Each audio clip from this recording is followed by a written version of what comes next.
Citizens and residents of St. Kitts and Nevis, good day. This is the post-cabinet briefing for cabinet meeting held Monday, May 10th, 2010.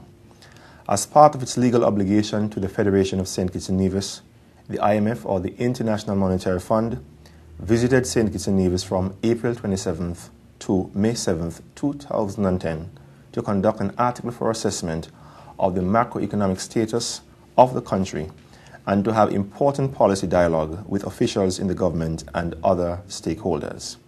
At today's cabinet meeting, the report from the IMF, as delivered in a debriefing session on Friday, May 7th, at the cabinet meeting room, was considered. Present at the debriefing meeting on Friday were Division Chief of the IMF, Arnold McIntyre, and other economists from the IMF, Tom Hawkins, IMF Director for Canada, Ireland, and the Caribbean, Sir K. Dwight Venner of the Eastern Caribbean Central Bank, Deputy Governor, and other officials from the Eastern Caribbean Central Bank, Hubert Parr and other officials from the European Union, Janet Harris, Financial Secretary for the Government of St. Kitts and Nevis, and other officials from the Ministry of Finance, Premier of Nevis, the Honourable Joseph Parry, Deputy Premier, the Honourable Hensley Daniel, Financial Secretary for Nevis, Laurie Lawrence, Prime Minister and Minister of Finance, Dr. Denzel Douglas, and other members of the Federal Cabinet. Today's discussion centered around government's unswerving commitment to reducing public sector debt, turning around deficits, and achieving greater macroeconomic stability over the short to medium term.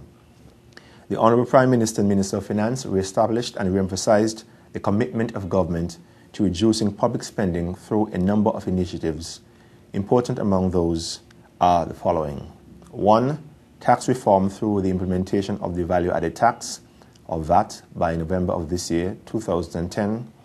Corporatization of the electricity department with a view to increasing efficiency in the operations and responding more effectively to the fluctuating price of fuel on the world market.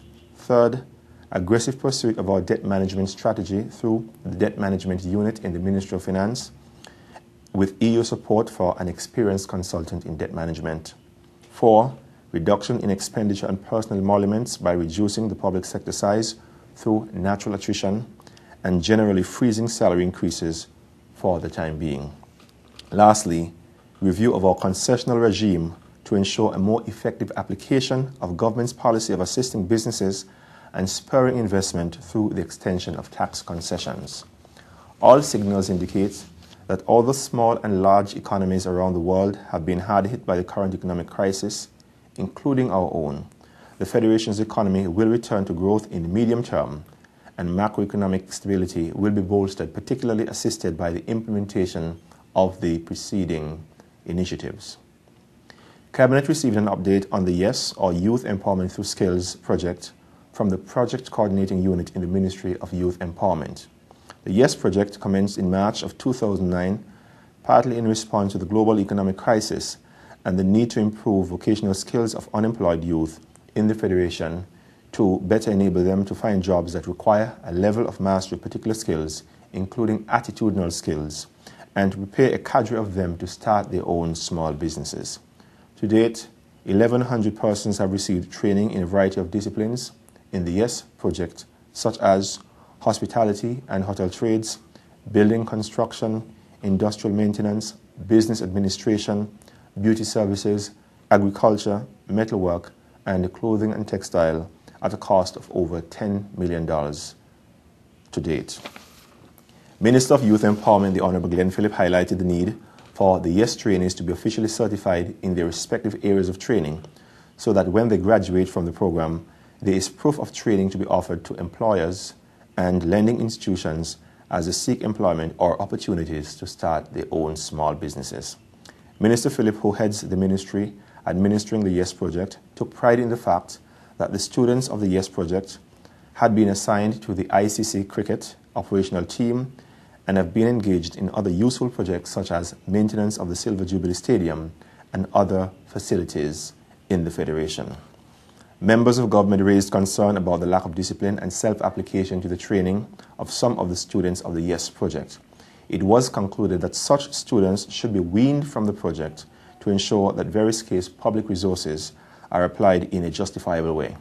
In any case, the sustainability of the YES project going forward will depend on greater participation on the part of our social partners and more focused targeting of our training needs among young people. These matters will form the content of further discussion at the level of the Cabinet. Honourable Glenn Phillip, Minister of Technology, and the Cabinet Secretary, Mr. Joseph Edmeade, presented an update to the Cabinet on the planned implementation of the One Laptop per Child project dubbed the One-to-One Laptop Project. One-to-One is viewed as a way of jump-starting the creation of a technology-savvy population in the Federation by putting a computer into the hands of every high school student of public and private schools in both Nevis and St. Kitts, to provide a tool that will allow them to explore technology and develop skills that are requisite for their full participation in the knowledge society and the e-economy. Minister Phillip asserted that government has identified information and communications technology as one of the key sectors that will drive the economic development of the country, and the One-to-One Laptop project is a critical step towards achieving that objective. To date, government has received expressions of interest from a number of stakeholders who wish to participate in the project. The Ministry of Technology has already made recommendations on technical specifications for the computers. Matters relating to the full implementation of the project, including timeline, budgetary allocation, infrastructural requirements, process management, implications for curriculum and teacher orientation, among other things, are being considered by a project planning and implementation committee consisting of the Chief Secretary, the Education Planner, the Accountant General, Development Coordinator and Projects Coordinator in the Ministry of Technology, and a senior official from the Ministry of Foreign Affairs. A further update on the project will be delivered in the near future. One of the policies of the Ministry of Education is to have schools and other important institutions of education renamed from their generic to other more socially and historically connected names. Examples of this already exist, such as is the case with the Newtown Primary School, the Virchiles Primary School, and the St. Peter's Primary School, which have been renamed the Tucker Clark Primary School, the Tyrrell Williams Primary School, and the Dean Glassford Primary School, respectively. It is the policy to have all schools renamed similarly. At this week's Cabinet meeting, approval was granted for the renaming of the Molyneux Primary School and the Special Education Unit. Special ceremonies will shortly be held to mark the official opening and naming of the institutions mentioned, and as such, further details will be forthcoming. More generally speaking, as part of the implementation phase of the White Paper on Education, all schools that are yet named in line with the Ministry of Education's school naming policy will be formally asked to commence the process of arriving at a suitable name for the schools. Cabinet requested an update on the accounts receivable or outstanding payments to the Electricity Department, and it was revealed that the department has tens of millions of dollars of outstanding money to collect from both domestic and commercial consumers. Cabinet agreed that this situation is highly untenable and has asked that a mechanism be quickly put in place to enforce collection of outstanding sums. The Ministry of Finance and the Ministry of Public Utilities have been given a broad mandate to recommend an array of mechanisms to deal with collecting the overdue receivables.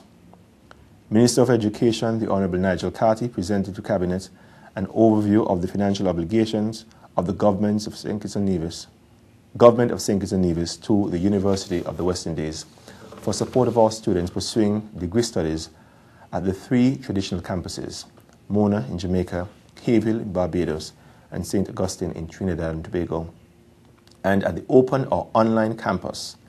It was agreed that in light of the introduction of the open campus, to make university programs more accessible and more affordable, students requesting government assistance for tertiary level education would first have to explore the option of the open campus. If the course being sought cannot be pursued through the open campus, then consideration may be given for support for a program to be pursued at another institution or elsewhere. This brings to an end the post-Cabinet briefing for Monday, May 10th, 2010. Thank you.